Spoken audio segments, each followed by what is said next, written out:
આદિ અનાદિથી પરમાત્માને બનાવેલું આ જગત,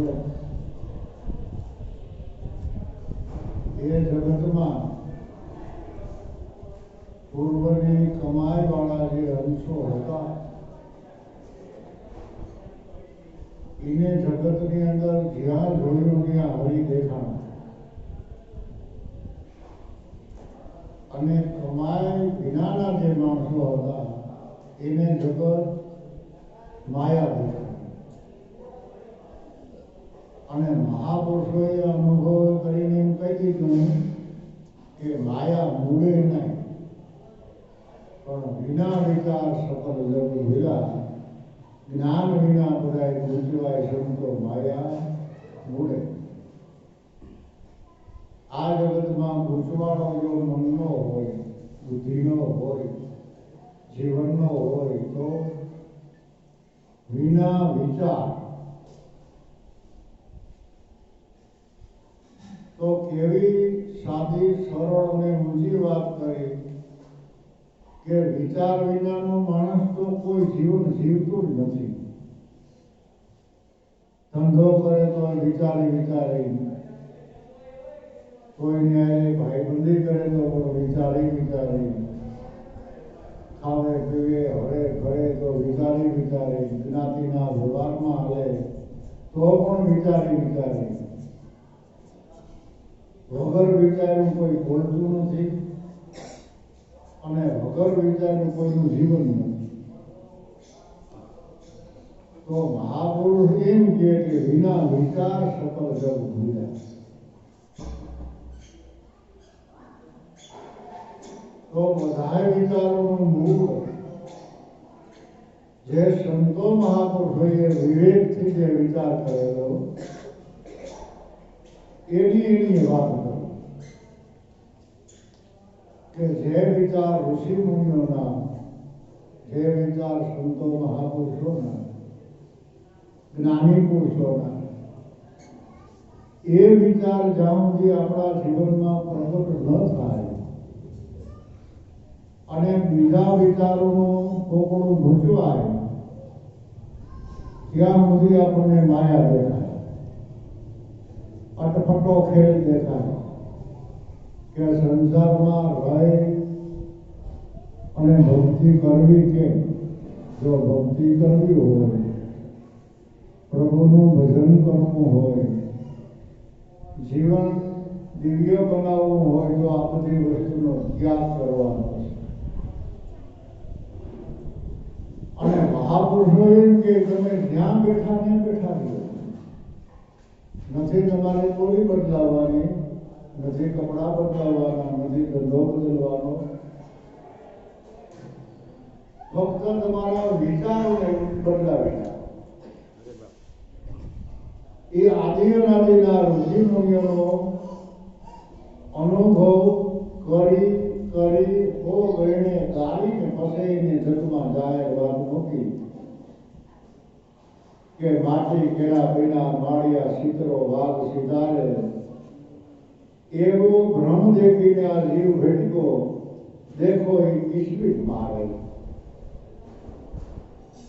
જે સિતરેલો હાવી છે એને હાટુકડો માની લીધો,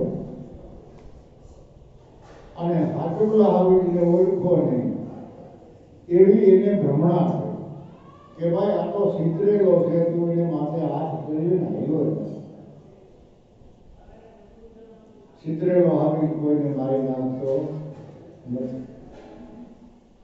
ઘણી વખત આપણે સત્સંગમાં વાત કરેલી છે કે કલ્પનાનો કાગળ કેળો સંકલ્પનો લીધો સહારો, પીસી લઈને પ્રભુ મીઠો સિતરવા અને પોતે સિતરથી ગયા. જેને ચંદ્ર સિતરો, સૂરજ સિતરો આભનો મળે નહીં કોઈ આરો, સાંભળો પ્રભુએ ક્યાંય ન રાખ્યો ના જુઓ માંડવો છે હાવ નોંધાયો. એમાં 5 તત્વોના પૂતળા બનાવ્યા ચેતનનો એમાં સંસ્કાર હોય. જો સમજાય તો ભાઈ સમજી જાજો, તમારા ચિત્તમાં બેઠો છે આ જગતનો સિતારો. જે પરમાત્માએ આ જગત બનાવ્યું છે, જેની આ રચના રચાવી છે, એનો પરમાત્મા પાછો તમારા ઘરમાં આવી બતાવવાનો છે. અને એમાં રહીને જો તમે વિચાર કરો તો આપણા બધા વેર ઝેર ભક્ત દસ ગુજવણ ખાર ખેર કુળ કપટ બધું તૂટી જાય. એટલે રવિ સાહેબે કહ્યું કે વિના વિચાર સફળ જગ ભૂલ્યા. આદિ અનાદિના મહાપુરુષોના વિચાર અને જગતના વિચાર અલગ છે. એને તો એવો વિચાર કર્યો કે આ 5 તત્વોનું બનેલું જે જગત રૂપી ઝાડવું છે,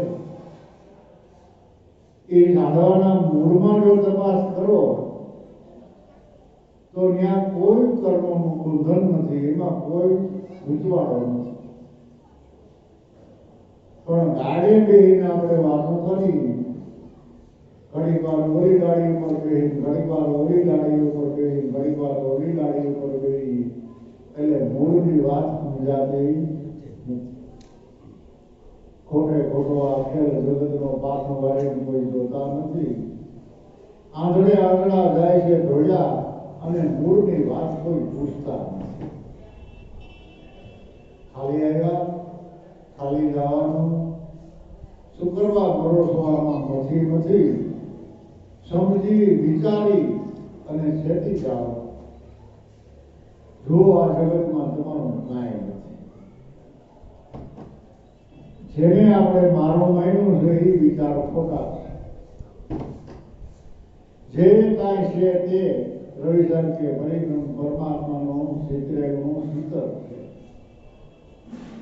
તો એ શીતળ કેના આધારે દેખાય છે?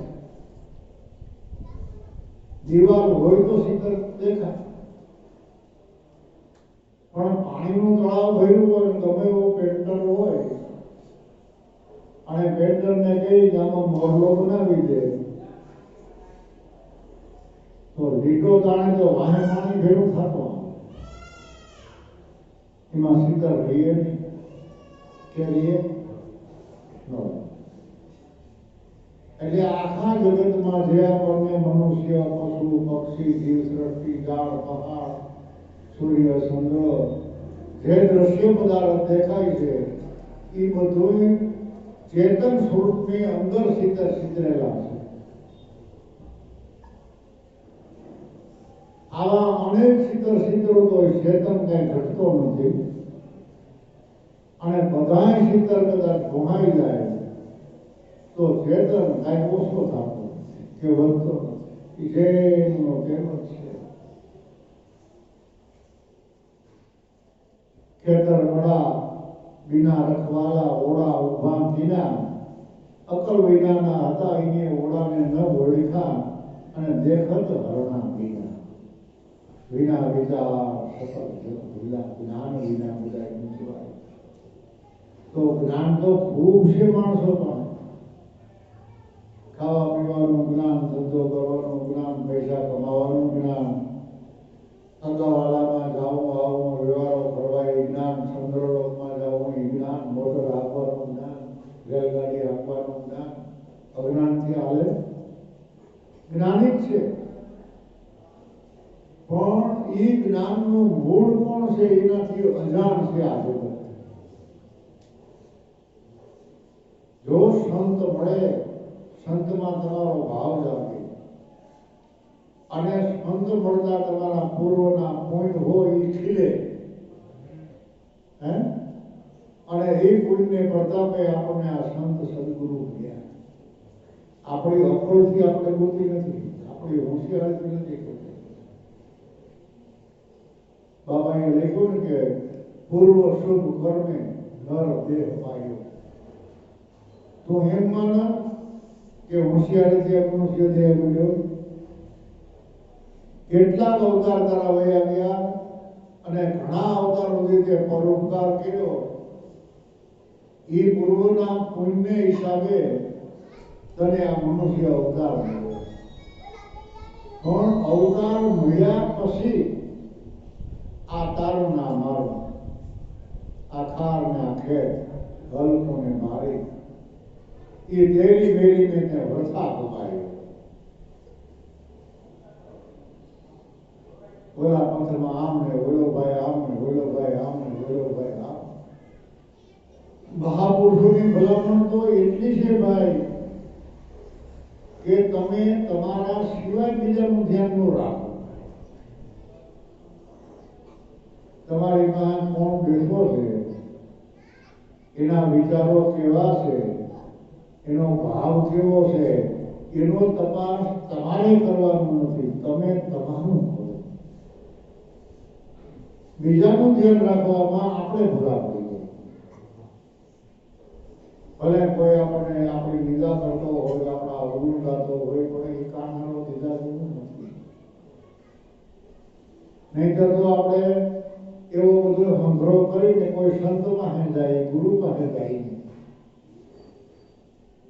તો એક ગુરુના બાળકને એવી ટેવ હતી કે બધાના થોડા અવગુણ ભેગા કરી અને ગુરુ પાસે જઈને બેઠો અને ત્યાં પોતે પોતાના વિચારોનો ઢગલો કરી દીધો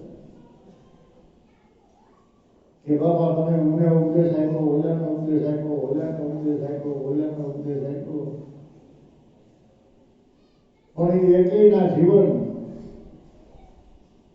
જેવા જોઈએ એવા નથી.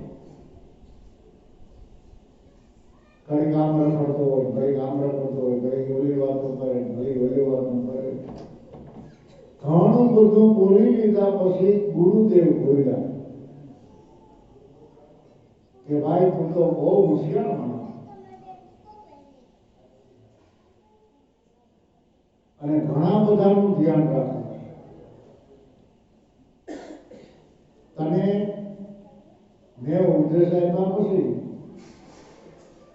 બીજાનું રખોડું રાખવા માટે તને રાખ્યો, બીજાનું ધ્યાન રાખવા માટે તને આપ્યો. ગાંડા એનું જે કાંઈ કરવાનું હોય કરે, તું તારું ધ્યાન રાખ. જો એ ભજન કરશે તો એને ફાયદો, અને ભજન નહીં કરે તો નુકસાની એને છે, તારે નહીં. તું તારું કર. બીજાનું ધ્યાન રાખવામાં આપણે આપણો સમય ખોઈ નાખી, આપણી સમજણ પણ વેડફી નાખી અને અમુક ટાઈમે આપણે ભૂલા. એટલે જે વિચારો સંતો મહાપુરુષોના ઋષિ મુનિઓના હતા, એ વિચાર જ્યારે આપણા જીવનમાં પ્રગટ થાય ગુરુ કૃપાથી, એની મહેરબાનીથી, એની દયા દ્રષ્ટિથી, ત્યારે તમને ગજગંગા ડૂબી ગમે અને ગજગંગાને તમે ગમતા નથી. જો સંતો મહાપુરુષોએ કેવી ભલામણ કરી છે આપણને કે આપણે જ્યાં બેઠા હોઈએ ત્યાં ગજગંગામાં 500 માણસ હોય ને 1000-2000 હોય, 5-25 માણસો હોય. એમાં ભાઈ હોય, બહેનો હોય, બાળકો હોય, બુઢાઓ, બધા એક જ્ઞાતિના ન હોય. એમ બધા પૈસાવાળા ન હોય અને બધા ગરીબે ન હોય. એમ કોઈ રૂપાળા હોય, કોઈ નથી રૂપાળા. તો તમારે ગજગંગા સામે બેસી અને ગજગંગાના દેહના દર્શન નહીં કરવા. એના ઘાટ, આકાર કે જ્ઞાતિ એ વિચાર નહીં રાખવાના, એની પરિસ્થિતિ સમજી લેવાની. એના હૃદયમાં ભક્તિ પ્રત્યેનો ભાવ કેટલો છે, કેવો છે, શુદ્ધ પવિત્ર છે કે લાલસુ છે કે કોઈ આશાવાળો છે, એ દ્રષ્ટિથી એના હૃદય સુધી પહોંચી જાય. પછી તમને દરેક ગુરુ બાળકોના હૃદયમાં તમને તમારા ગુરુના દર્શન થાય તેથી તમે માનજો કે હું ધ્યાન કર્યું. ગંગામાં આપણા ગુરુના દર્શન થાય ને ત્યારે આપણને હલકો ભારી જાત વર્ણ ઘાટ આકાર રંગ રૂપ ખાર ખેર એ બધું મળી જાય. તે આપણો સ્વાર્થ રહ્યો છે. એટલે મહાપુરુષોએ કહ્યું સમજી વિચારી કે ક્ષેત્ર બડા હૈ. આ જગત એ પરિક્રમ પરમાત્માનું એક ક્ષેત્ર છે. નવખંડ પૃથ્વી પરિક્રમ પરમાત્માની વાડી છે. એમાં અનેક પ્રકારની ફૂલવાડી બનાવે છે. અનેક પ્રકારના વૃક્ષો આવ્યા છે. અનેક પ્રકારના ફળ ફૂલ સુગંધ દુર્ગંધ એ બધું એવું જગત બનાવે. અને રખોલીઓ કોઈ નહીં. ઓળા ઉભા કર્યા પણ ઓળાથી બીએ પણ કે ઓળાને ઓળખે નહીં તે. ઓળાને કોણ ન ઓળખે કે જણાવે હરણિયા ભાગે. પણ ભલામણ તમે તો મનુષ્ય છો, તમે તો સમજી શકો કે આ ભૂત નથી, આ તો જાળવાનું કુઠું છે હુકાઈ ગયું. એટલે અકલ વિનાના જે હતા એને ઓળાને ન ઓળખાય. દેખત હરણા વિના વિના વિચાર સકલ વિલા જ્ઞાન વિના કહેવાય. જુઓ તમે આ જગતમાં કે માયા મૂળે જ્યાં સુધી સૂર્યનો પ્રકાશ પૃથ્વી પર ન પડે ત્યાં સુધી ભ્રાંતિ છે. પણ એ ભ્રાંતિ આપણો અજ્ઞાન છે એટલે ભ્રાંતિ છે. સૂર્ય ઉગે એટલે ભ્રાંતિ ભાગી જાય, દોયડું જ દેખાય. પછી ત્યાં તમને સાપ ન દેખાય. એમ સૂર્યરૂપી જ્ઞાનનો પ્રકાશ થતા રવિરાજજીએ બધી ભ્રાંતિ માયા નીંદ સપના જૈસી ગુરુ ગંભીર હે અંધિયારા. સપનું આવે અને આપણે કેવા સુખિયા થઈ જાય. ઘણી વાર કૂતરા વાહે દોડે, ઘણી વાર આંધીઓ વાહે દોડે, ઘણી વખત આપણે હેરાન થઈ જાય. અને જા નીંદર ઉડે તો કાંઈ ન હોય, સુખે ન હોય અને દુઃખે. અને જે સપનામાં તમારા હાથમાંથી વયું ગયું, ભલે રાગ હોય તો વયું જાય, સગવડતા હોય તો વહી જાય, દુઃખ હોય તો વહી જાય. પણ નીંદર ઉડ્યા પછી શું છે એનો તમને અફસોસ ન થાય. એવી જ રીતે જ્યાં સુધી જગતમાં સપનામાં જીવન જીવીએ ત્યાં સુધી આ બધી ભ્રાંતિ છે. પણ જ્ઞાન માર્ગમાં જો હાલતા ગતિ કરો, પહેલા ભક્તિ માર્ગ પછી જ્ઞાન. પણ જ્ઞાન માર્ગમાં થોડા જાગતા રહેજો તો જ્ઞાન માર્ગ અઘરો છે. અઘરો કેટલો છે કે જ્ઞાન માર્ગમાં હાલતા કદાચ તમને અભિમાન આવે અને ભક્તિ માર્ગમાં અભિમાન ન હોય. ભક્તિ તો પૂરેપૂરી આધીનતાના સ્વરૂપમાં છે. ભક્તિનો અર્થ સેવા. બધા તમને હલકા ભારી નાના મોટા સરખા લાગે એ ભક્તિ. અને જ્ઞાન માર્ગમાં પારક શક્તિ છે. એટલે તમારે હલકું ભારી ન જોવું હોય તોય અહમ આવી જતા કોક તમને હલકો ભારી દેખાય. એટલે આપણે ઘણી વખત દાખલો દઈએ કે જ્ઞાન માર્ગમાં ભય અભિમાનનો અને કર્મ માર્ગમાં ભય કામનો. એ દોનું વિશ્વને જે માર્ગ છે જ્ઞાન માર્ગ છે આત્મમાર્ગ. જેમાં આપણે વાણી ગાવાના ગાડું લઈને જાય, રેકો લઈને જાય, મોટર લઈને જાય, તો બે પૈડા હોય તો બે શીલા થાય. એમાં કે શીલે આવીએ તો વાળી મળી ભૂગી હે બે હેરે જતાવે કે વાહ મળ્યું હોય હારે હોય. એટલે કર્મ માર્ગમાં ક્ષેત્ર તમે ક્યાંય ક્ષેત્રાઈને જાઓ, ભોગાઈને જાઓ, વ્યવસાયને જાઓ, ક્યાંય મોહ ન પામી જાઓ, એ કર્મ માર્ગમાં એ હોય છે ને કામ ને ક્રોધ ને લોભ ને મોહ એ આપણને લૂંટી અને જ્ઞાન માર્ગમાં ભય અભિમાન. પણ બેને ધ્યાનમાં રાખીને વચ્ચે આવ્યા હતા. કર્મ માર્ગથી પણ છેતરાવ નહીં અને જ્ઞાન માર્ગથી સલકાવ નહીં. સ્થિર રહ્યો, ગંભીર રહ્યો, ગુરુના ચરણમાં રહીને બોલો, ગુરુના ચરણમાં રહીને જીવન જીવો, ગુરુની આગેવાનીની પાછળ પાછળ હેલા જાઓ,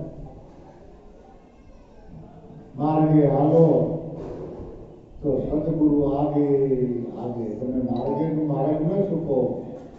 જે આપણને સ્વાદ ઉદ્વારની બંદગી આપી છે એ રસ્તે તમે હેલા જાઓ તો આગળ આગળ તમારો રસ્તો સદગુરુદેવ ચોખ્ખો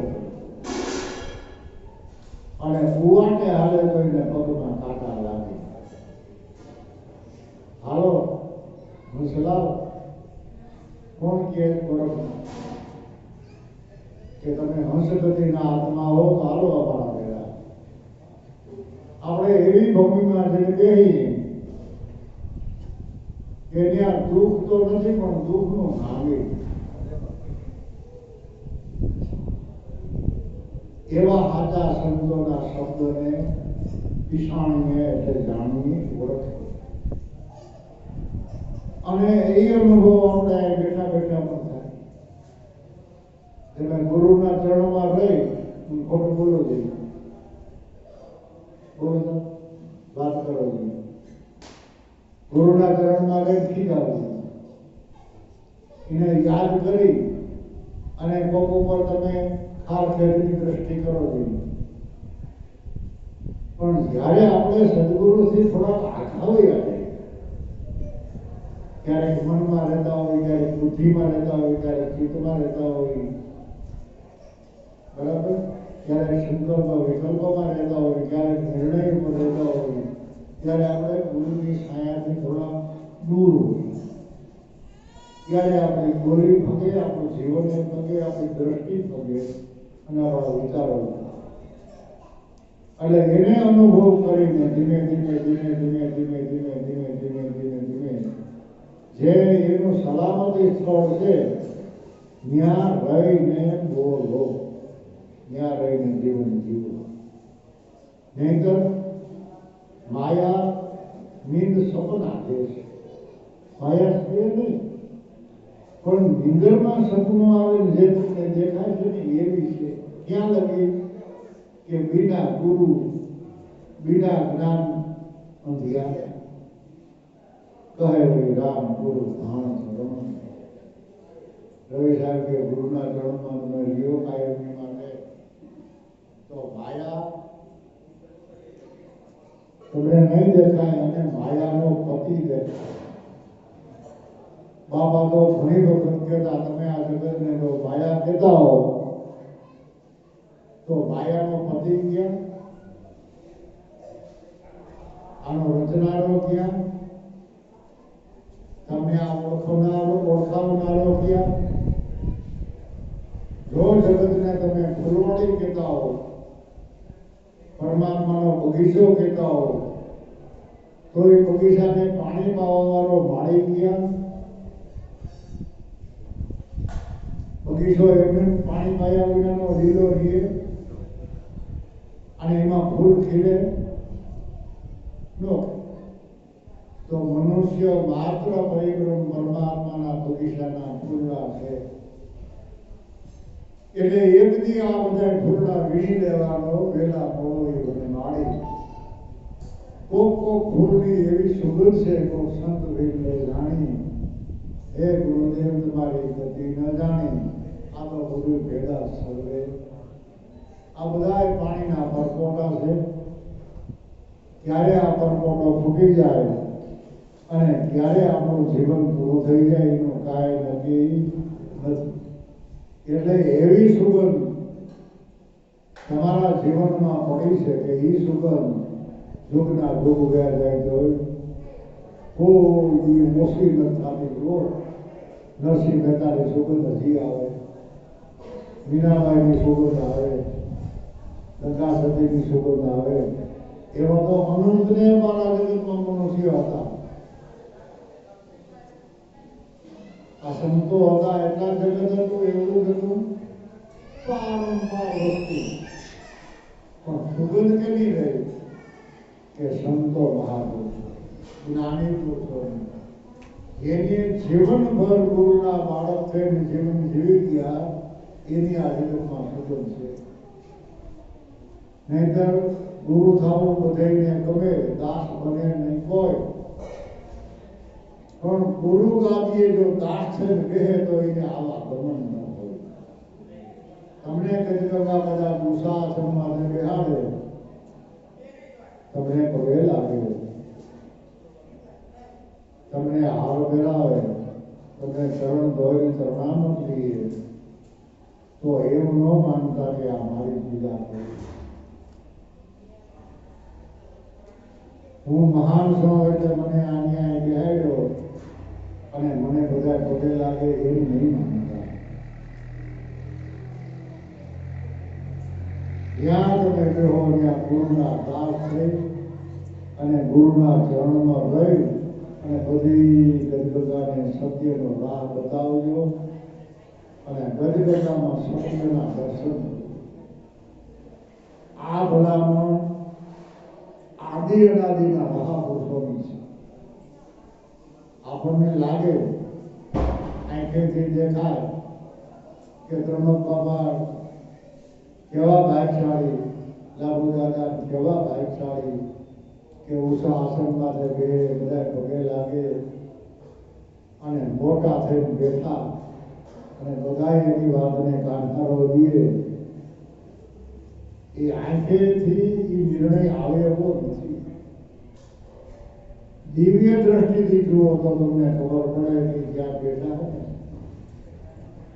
એ ગુરુના ચરણમાં, ગુરુની ગોદમાં બેઠા અને એનો ચરણનો આધાર લઈને આપણને પણ એ ભલામણ કરે કે જુગો ગુરુ ચરણમાં એવી માગણી કરજો કે આ અવતારમાં અમને જે મળ્યા એ અવતારોના અવતાર સુધી અમને એ ગુરુ મળવાની અને અવતારોના અવતાર સુધી અમને આ ભજન આપજો, અમારે બીજું કાંઈ જોતું નથી. એમ કોણ માગી શકે, એમ કોણ કહી શકે કે દ્રશ્ય પદાર્થ કરતા બધે કરતા જેને ગુરુનું ચરણ વાળવું છે એ પણ ગુરુચરણ કરતા બીજું બધું વાળું લાગે ત્યાં સુધી આપણે પડકારો ન કરી શકીએ. આપણે ગુરુચરણથી વધારે કઈ વાળું ન લખાય અને એના સિવાય કોઈનો ઉદ્ધાર નથી, આપણો ઉદ્ધાર નથી અને ચાર યુગમાં બીજાનો કોઈનો ઉદ્ધાર થયો પણ નથી. એવી સંતો મહાપુરુષોની ભલામણ છે અને એની ભાગણી પણ છે. માટે ગુરુચરણમાં રહેવું, ગુરુચરણમાં રહી એના ગુણગાન ગાવા, ગુરુચરણમાં રહી ધંધો દાખવો, પુરુષાર્થ કરો, ગુરુચરણમાં રહીને બોલો અને કાયમની માટે સદગુરુના ચરણમાં રહી અને એવી પ્રાર્થના કરો કે હે ગુરુદેવ, તમે જે અમારા ઉપર કૃપા કરી છે એ અમને ખબર નથી તમે કેવડી કૃપા કરી. અમે તમને કઈ દઈ નથી દીધા, સારું ખવડાવી નથી દીધા અને સારું કઈ તમને અમે પ્લેનમાં ફેરવી નથી દીધા, કઈ એટલી બધી અમે સેવાય નથી કરી અને તમે અઢળક તમારા ઉપર મહેરબાની કરી એટલે જ એને આપણે પરમાણથી બધાને પરોપકારી ની ઉપમા અપાય છે. તો એવી માગણી કાયમ ગુરુચરણમાં કરવી, ગુરુચરણમાં રહેવું અને હંપીને રહેવું. આપણે બધાને જુદું પડવું જોઈએ, હોના પુતળા ધંધા સમારવા જોઈએ, પણ જ્યાં હો ત્યાં ગુરુચરણમાં રહીને ખાજો પીજો આનંદ લેજો હજો મળજો અને ગુરુ ગુરુ ધાજો અને ગુરુને ભૂલતા નહીં બાબા. બોલો સદગુરુદેવની ત્રંબક સાહેબની દલવી